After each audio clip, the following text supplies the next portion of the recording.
আজকে আমি নিরামিষ ছানার একটা রেসিপি শেয়ার করছি। ভিডিওটা দেখতে থাকুন, আশা করি ভালো লাগবে। এই রেসিপিটার জন্য যে জিনিসগুলো নিয়েছি আমি দেখিয়ে দিয়েছি। যখন রান্না করব তখন আমি সব কিছু উপকরণ বলে দেব। রেসিপিটা সম্পূর্ণ নিরামিষ, এখানে আমি পেঁয়াজ রসুনের ব্যবহার করিনি। রেসিপিটা খেতে দুর্দান্ত হয়। আমি যে পদ্ধতিতে বানাচ্ছি বাড়িতে আপনারা এইভাবেই ট্রাই করবেন, নিশ্চয়ই ভালো লাগবে। এখানে গাজরটা ভেজে নিলাম। ভেজে নেওয়ার পর যে তেলটুকু ছিল সেই তেলেই আমি রেড আর ইয়েলো বেল পেপারটা হালকা করে ভেজে নিচ্ছি। কড়াইতে আমি অলিভ অয়েল দিয়েছি 2 চামচ। এরপর আমি দিলাম গোটা জিরে, শুকনো লঙ্কা, গোটা গোলমরিচ, তেজপাতা আর গোটা গরম মশলা। ফোড়নটা একটু হালকা করে ভেজে নেব। ভেজে নেওয়ার পর আমি 2 চামচ আদা বাটা জলে গুলে দিয়ে দিলাম।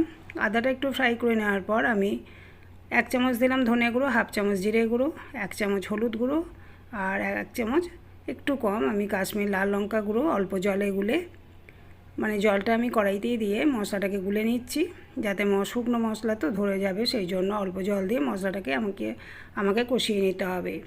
মশলা থেকে যখন তেল ছেড়ে দেবে সেই পর্যায়ে আমি ভাজা আলুটা দিলাম।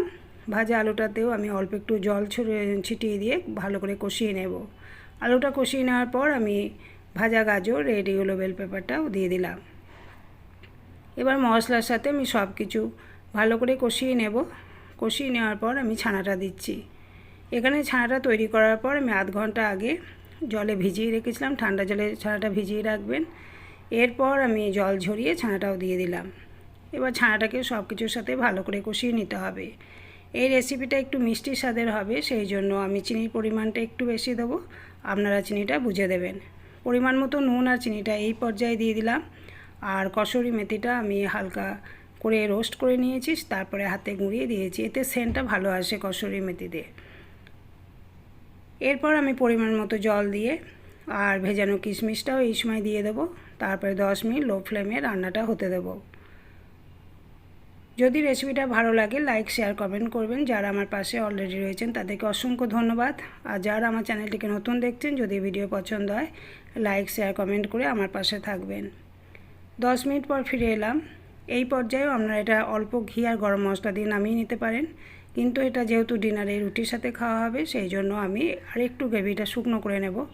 নুনের পরিমাণটা একটু কম হয়েছিল, আমি অল্প একটু নুন, 1 চামচ ঘি আর অল্প একটু গরম মশলা দিয়ে ভালো করে সব কিছু মিশিয়ে নিলাম। আর নামাবার আগে 3-4টে কাঁচা লঙ্কা কুচি করে ওপর থেকে ছড়িয়ে দিলাম। পুরো ভিডিওটা দেখার জন্য অসংখ্য ধন্যবাদ। যদি ভালো লাগে অবশ্যই কমেন্ট করে জানাবেন। Thank you.